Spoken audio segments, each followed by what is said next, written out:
আমার ছেলে চিঠি পাঠিয়েছে। কই দেখি দেখি। ওগো শুনছো? এই দেখো আমার ছেলে চিঠি পাঠিয়েছে। আমার ছেলে চিঠি পাঠিয়েছে। এই মুমিন, চিঠিতে কি লেখা আছে একটু পড়ে শোনা না। হ্যাঁ হ্যাঁ চাচা, পড়ছি।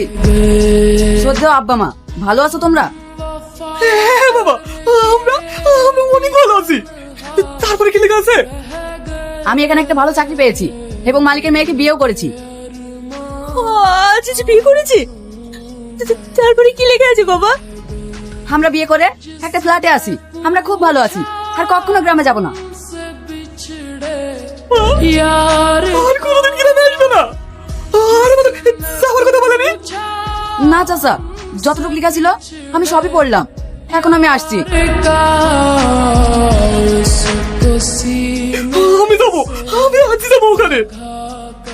আমায় নিয়ে যাবে না? তুমি আমার সাথে যাবে কেন? তোমার ছেলে এসে তোমার চাকরি এখানে নিয়ে যাবে। ওগো, আমি আর দেরি করতে চাইনি। তুমি আমার জামাটা নিয়ে এসে দাও, আমি এক্ষুনি বেরিয়ে যাবো। हम वफा करके भी तन्हा रह गए, আর সরেন তো। मासूम में बह আমি তো আব্বা, তুই আমাকে চিনতে পারছিস নি? আমার আব্বা এখানে। এবার মনে হয় আমার মান সম্মান কিছু থাকবে না। না না, মনে হচ্ছে আমার আব্বা এখানে পয়সাটা দেওয়া যাবে না। কি সব আবল তাবল বকছো? স্যারের আপা আপনি? মাথা ঠিক আছে তো? পোশাক দেখে মনে হচ্ছে তো একটা ভিখারির বাচ্চা। जिंदगी एक কি গো, এই তো তোমার আব্বা। হ্যাঁ, না মানে না না, এটা আমার আব্বার চাকর। प्यार के আমি চাকর?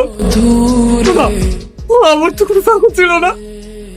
চাকরানি আছে যে তোকে পরের বাড়ি চিকেটে এত বড় করেছে। শেষ হলো আমার চাকরানি।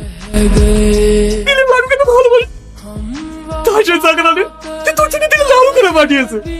কি রে, খাবি না? খাবি না বল? এই সমস্ত সস্তা খাবার আমার বাড়ির কুত্তাও খায় না। জানি এখান থেকে। ওকে চলে যাও। আমি কোনোদিন সম্পদ আমি তোর সামনে